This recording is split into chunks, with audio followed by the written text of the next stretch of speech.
Hallo und herzlich willkommen zu Shut Up and Take My Money, unserem Format zu Crowdfunding und spätrömische Dekadenz. Vielleicht fällt es euch ja auf, es hat sich was verändert in unserem Studio. Nein, es sind nicht meine Haare. Es sind doch nicht Mannys Haare. Okay, ich gebe euch einen kleinen Tipp. Es geht um eine Sitzgelegenheit. Und übrigens, als ich in einer der letzten Shows gesagt habe, vielleicht wäre es ganz cool, wenn jemand, der was spenden will, auch eine Sitzgelegenheit spenden könnte, dachte ich an sowas wie einen ausgeleierten Schaumstoffwürfel oder einen kaputten Klavierhocker oder so etwas. Unser Zuschauer Marco war aber der Meinung, es sollte eine Deluxe-Relax-Liege in Schlammweiß sein. Und nein, diese Farbe habe ich mir nicht ausgedacht. Und deswegen ist das Studio hier jetzt auf einmal der bequemste Arbeitsplatz der Welt. Deswegen kann ich auch ganz entspannt unser Gamescom-Special anmoderieren. In dem ganzen Trubel der Messe trifft man nämlich auch Leute, die man vielleicht schon mal auf Kickstarter unterstützt hat. So zum Beispiel Brian Fargo. Der hat als Chef von In Exile gleich 2 heiße Crowdfunding-Eisen im Feuer, nämlich einmal Wasteland 2, das er dort vorgestellt hat, und Torment Tides of Numenera. Wir haben mit ihm ein bisschen geplaudert über seine Erfahrungen mit Crowdfunding, wie es überhaupt zu der Entscheidung kam, was es für die Zukunft der Gaming-Industrie bedeuten könnte und ob man irgendwann mehr wieder mit einem Publisher zusammenarbeitet. Die Antwort wird euch wahrscheinlich nicht überraschen. Hier habe ich ihn, Brian Fargo, sozusagen der König von Kickstarter, könnte man auch sagen, und er hat Wasteland 2 vorgestellt. I just introduced you as kind of the king of Kickstarter. You were one of those who started that big project. My business card. Hold on, king of Kickstarter. So you kind of brought that on, that many people are going to Kickstarter with bigger projects and not even the small ones. Do you think that's going to keep going like this?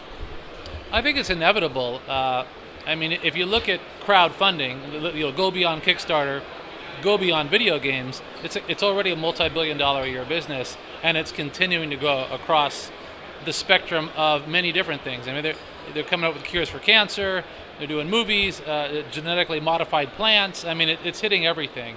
And so I don't see it stopping anytime soon. You know, sometimes when I tell people that we raised the money that we did for video games, they think it's crazy, you know, that it's unheard of. But then I'll often say, I go like, was there ever a band, like when you were a kid, that you loved their music, and they were to get back together and they said, hey, we want to do another album, would you pay $20? And they go, yeah, there probably is. So I think everybody has a thing that they would be willing to see through, that they wanted to. And so for some people it's games, and for other people it's other projects. So I don't see it going away. Have you kind of kept an eye on what's going on Kickstarter? There are a lot of people now with big names who are coming back and getting money through Kickstarter. And I kind of get the feeling that some small things might get lost. Well, that's something that comes up is, you know, do the big projects, take away from the small projects. But to me, that's like saying, well, does Iron Man 3 take away from indie films? You know, like people don't walk out of the theater and go, now I don't want to go spend money on an indie film. It doesn't, there isn't really a correlation that way. And in fact, it's the opposite. They've done all sorts of analysis on the big Kickstarters actually bringing more people into the fold. I think for the smaller people, I've been doing this for 30 years, so it's about credibility and trust. I have a long history that I got to point to. I would imagine these same people that are cutting their teeth now, if they do it for 30 years, they'll be in the same position I am. You know, you just have to be at it for a long, long time. But I don't think there's no kind of real takeaway. Every time it's brought more money into the fold. Like 40% of the people who were brought in by some various Kickstarter ended up going and funding something else. You know, I funded 100 projects myself, okay. And you know, what's interesting is that I find that I ended up funding some projects that I probably wouldn't have bought off the shelf. But because I liked their pitch, their passion, how important and what it meant to them, I ended up supporting it. And I think that's kind of the power of crowdfunding, beyond just the obvious of just getting, you know, a particular thing. You've been showing Wasteland 2 now on Gamescom. How's it going? How's the reaction of the people? The reaction has been fantastic. And what's been interesting is that I would say that about half the press that is coming to see the game have also been backers. So they come in from a different perspective, you know, less from a journalist perspective, but from much a pure gamer who's excited about what it is that they're seeing. And you know, we did we communicated pretty strongly when we did our Kickstarter in this thing called a vision document, these are the important attributes we have to hit that represent this kind of game. And we've done that. I mean, we sort of explain that as we take people to the presentations. So everybody's been walking out extremely happy that we've been doing, sort of exactly what we said we'd do. The demo looked very polished already. How far are you along? How's the timetable? Well, here's the good thing about here's another great thing about Kickstarter, not to touch about Kickstarter, is that everything we've built. This isn't like a demo made for a trade show. That's the real thing. This isn't something we threw together for the show, then it all falls apart, and we got to put it back together again later. That's the real thing that you're seeing there. So what we've got is all the levels are in the game, and they're all in varying degrees of completeness. That one's on the higher end. And then you have ones where it's more blocked out. You can still go through, have all the conversations, but maybe not all the props are there, or maybe not all the animations are there. So what we're doing is we're taking all the levels now and dialing them up to that quality level. So all the underpinnings are there. Now we keep adding, and this is kind of where a lot of the magic happens. Some of the great moments in that, with the screaming goats and bringing them across the minefield, that all happened in the last week. And that's the fun stuff. That, to me, that's the charm, which is to get it all in there and say, hey, what about this and what about that, start dialing it in. So that's over the next few months, that's the kind of stuff we'll be working on. Okay. The whole style of the game is very wasteland. It's dark, but it's also got a snarky kind of humor. Is that a kind of game that couldn't have been done otherwise? Yeah, I don't see how this kind of game would have been made any other way, because if it was a big sort of AAA game, it probably would have been more console oriented. They probably would have watered down some of our twisted dark humor that we love so much, and so I can't see how it could have got done. So I've been able to make this game exactly the way I want, and as you say, as you can pick up on it, it has its own sort of home brewed sort of or handmade effect to it. It's kind of freeing to be able to do exactly what you want to do. It's great. I mean, it's what happens is that often in development, you'll be in a meeting or we'll be standing around and we'll go, wouldn't it be funny if blah, blah, blah, right? And people go, ha, ha, ha, they laugh and they move on.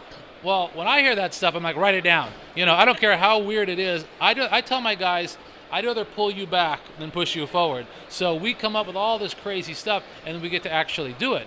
We don't have to go back and try to get, in a milestone or get paid, because we've been funded up front with the people saying, we trust you. We trust that you're going to do it right. Go for it. And so we're able to keep throwing all this kind of weird stuff in, which, again, to me, it's the heart, it's the soul, it's the charm, and it's being able to get it done right. Wen wir auch getroffen haben, war Charles Cecil. Der Schöpfer der Baphomets Fluchreihe bringt jetzt den 5. Teil dank Crowdfunding raus und hat diesen auch auf der Gamescom vorgestellt. Neben der Präsentation und einigen netten Anekdoten zu seiner Historie und Historie allgemein hat er uns auch ein Interview gegeben, wie er auf Crowdfunding kam, was es für ihn bedeutet und inwiefern es vielleicht eine Art Markttest in Zukunft darstellen könnte. Charles Cecil wird den meisten bekannt sein als derjenige, der Baphomets Fluch geschaffen hat, im Original Broken Sword. Und diese Reihe ist wieder zurück, und zwar dank Kickstarter. So Broken Sword is back, and thanks to crowdfunding. How did you come up with the idea to actually go to the people and say, here, that's my idea, give me the money? Well, we were thinking about Kickstarter, but really what swung it was the Double Fine appeal, which was so hugely successful. And while we didn't expect to be nearly as successful, because obviously in the US they're much more open to that kind of thing, we sort of suspected that we had a big audience that potentially could back us. And it was actually a year ago in Gamescom that we launched the Kickstarter appeal, and it was just fantastic. We reached our target within about after a week. And then we had the rest of the month to build. And what's amazing about Kickstarter is that it's all or nothing. You either get your target or you lose everything. So it becomes like a soap opera, and the fans, the hardcore fans, get incredibly excited, and they start urging other people to up their pledges, and then when you get to stretch goals, they get excited again. And out of this emerged a really hardcore inner circle of people that called themselves the Order of the Goat. And the Order of the Goat is named after a puzzle that I designed which some people hated. But clearly it's not everybody. And this one girl in particular created, I think, 20 of these goats, handmade them, and hand-painted them, and offered them as a reward for extra funds. And it was absolutely brilliant, because she actually came to York and she played the game a bit. And it was lovely to meet her, and she loved meeting us. And it's really wonderful to be able to communicate directly with our audience, and I see that as a really big benefit. The money's great, but galvanizing the community is every bit as important. Had you ever realized before that there are so many fans and that they're still crazy about the series after the time has gone by? Well, do you know, honestly, our publisher Virgin, who were very, very good, I remember after Broken Sword 1, the managing director called me in and he said, "This is great, Charles," and he showed me a game called Creature Shock, which was 3D, very much on rails, and he said, "Charles, this is the future. You really should stop writing adventure games." And luckily we had kept the intellectual property, so when Virgin collapsed we were able to write more Broken Sword games. But publishers have always had suspicion because they thought that the adventure was about to die. And then the adventure did begin to die at the end of the 90s because retailers started, I think in many ways it was down to the success of PlayStation, because the retailers stocked more and more PlayStation titles, and they saw PlayStation titles as being visceral in 3D. And that alienated people who actually wanted to play more cerebral games, more profound games, like adventures. So adventures started failing to get retail space.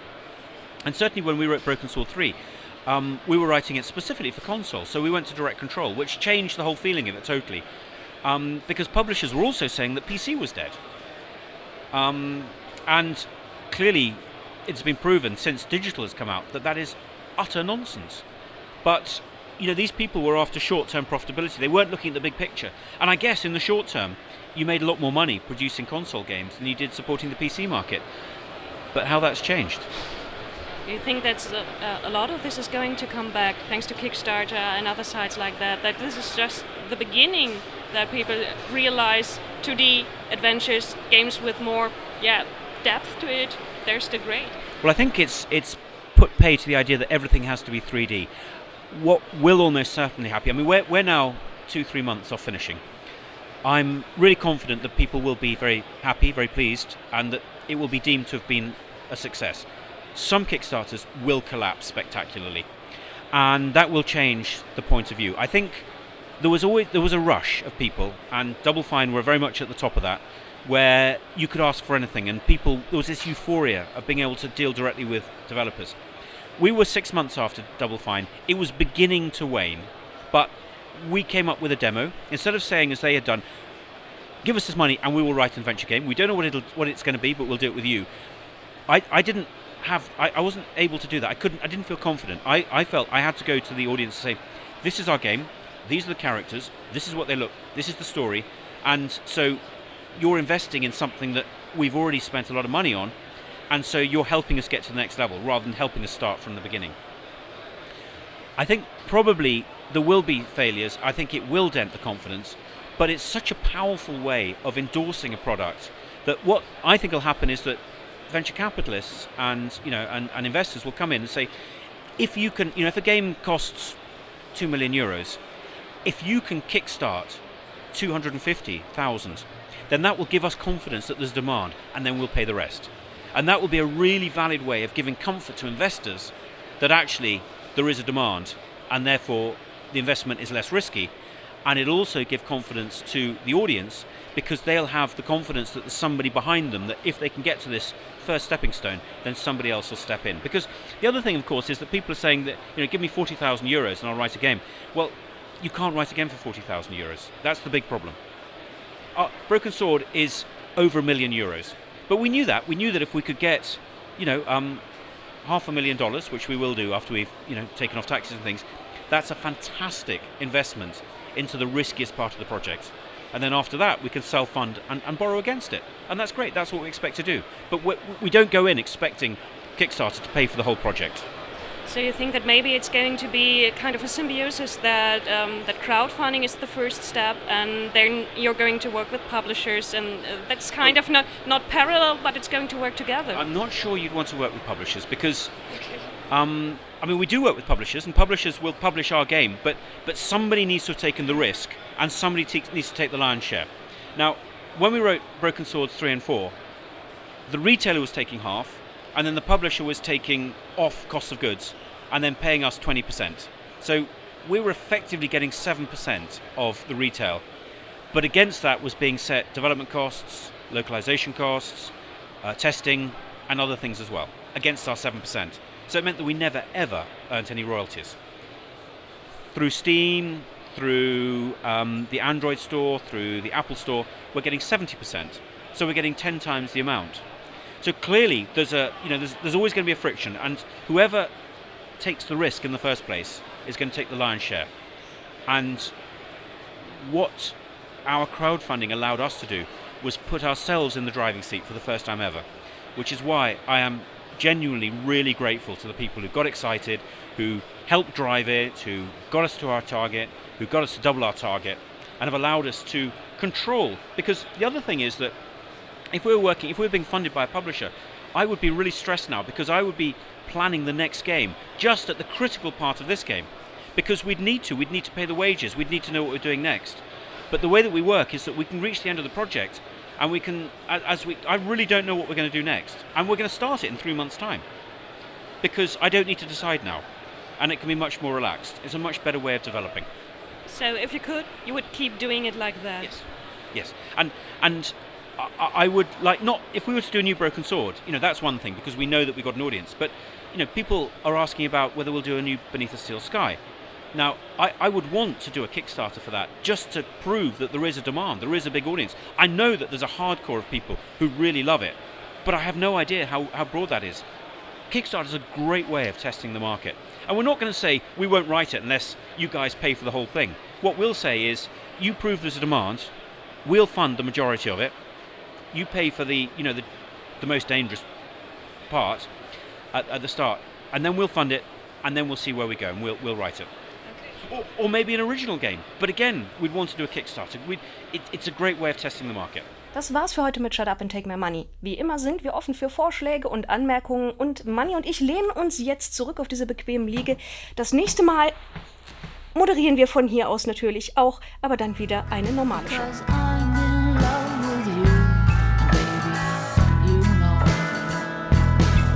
You are so devilly, devilly, devilly, and I'm so lovely, lovely.